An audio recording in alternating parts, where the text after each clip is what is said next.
There was a massive march on Washington. I arrived with a group of friends. I was in college, and there was a sea of purple everywhere. I had no idea at the time that NARAL would be such a giant part of my life, but I really do credit the organization with a political awakening that has actually changed the entire trajectory of my life.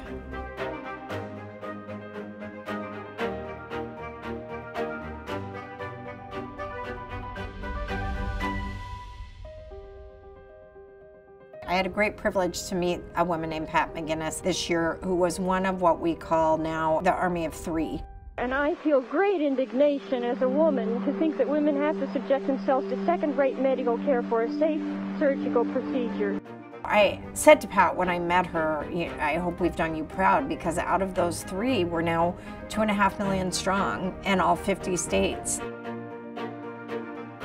Good evening. In a landmark ruling, the Supreme Court today legalized abortions. I was hired in the fall of 1973 to open the Washington office of NARAL. The first office that I opened, there were only 4 of us. Our membership just kept growing because as we were beginning to see the anti-abortion people getting more mobilized, we realized that we had to work to protect the right to choose an abortion. Our determination to become a top-notch political organizing organization helped us be part of the coalition that defeated Robert Bork for the Supreme Court.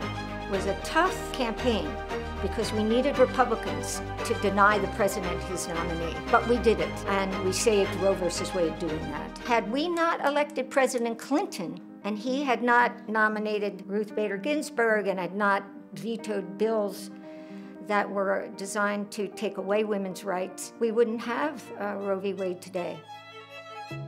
There's so much to be proud of. The executive directors of the affiliates across the country were absolutely hardworking, dedicated, fearless. That was the foundation of us being able to elect and re-elect Barack Obama. On behalf of NARAL Pro-Choice America and our 1 million member activists, we are so proud to have a president who stands with women and who trusts women. The fight for abortion rights always hit at the heart of the sort of patriarchy and the use of reproductive oppression to keep women in their place.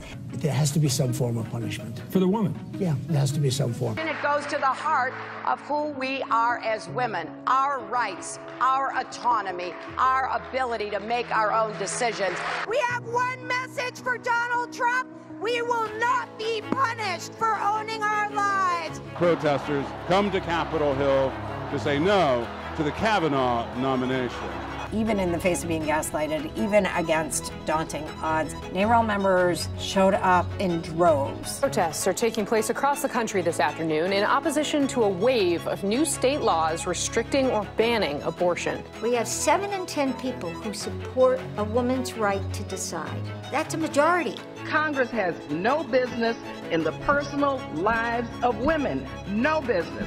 This nation was built on the backs and grown in the wombs of women, and our rights are not up for debate. We had over 500 events in every single state in the country, and our members are what made it happen. I think NARAL has been the fight for reproductive freedom, knowing that there are people out there who care enough about reproductive freedom to dedicate their lives to it is breathtaking to me. When we do actions or when we have a phone bank or when we have an event, it's incredibly empowering. It's one of the greatest privileges in my life, to be honest. We're fighting the good fight, a difficult fight.